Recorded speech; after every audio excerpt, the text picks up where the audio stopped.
Hello everybody, it's me Manmohan Yadav of class 9 presenting the science project on topic various atomic model.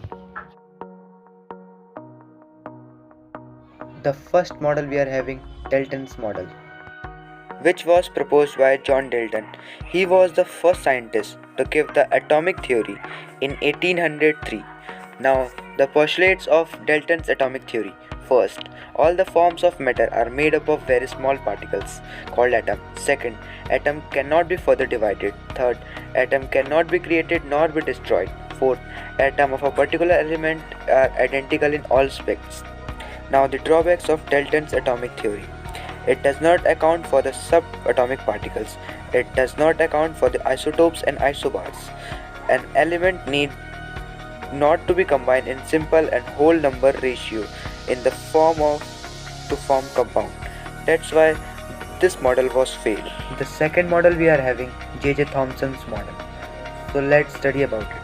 He firstly discovered the electrons in 1897 and proposed the atomic theory in 1904. Now the postulates of J.J. Thomson's model. Atom contains the positively charged sphere with an electron embedded on it. Second, atom as a whole is electrically neutral because the negative and the positive charge are equally in magnitude. This model was also called as watermelon model and plum pudding model. Now the drawbacks of Thomson's model. He failed to explain the stability of atoms. That's why this model was also failed. The third model we are having is Rutherford's model.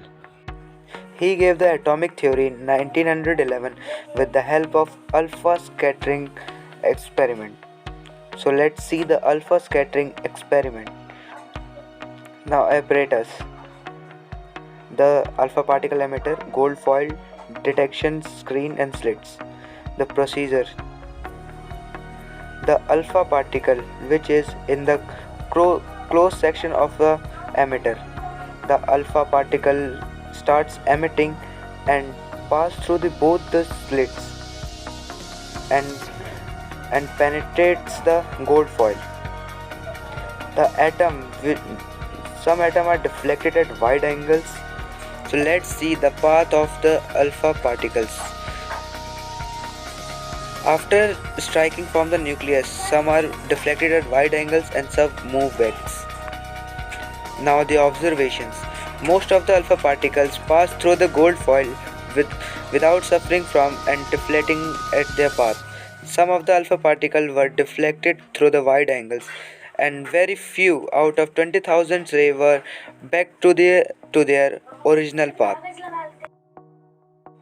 Now Rutherford's model based on the conclusions. The most of the space inside the atom is empty.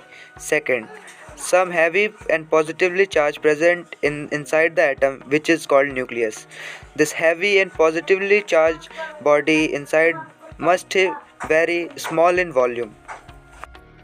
Now the drawbacks of the Rutherford's model. First, he didn't say anything about the distribution of electron. Second, he failed to explain the stability of atom. Model we have Bohr's model. So let's see about it. Neil Bohr introduced the new atomic model. But what did his model proposes? It proposes that electrons revolve around the nucleus in circular orbit. The allowed orbit are associated with a definite fixed amount of energy. It is called stationary states or energy level. The energy level of shell is designated by the K, L, M and N. The maximum number of electrons can be accommodated is 2n square, where the n is the number of shells.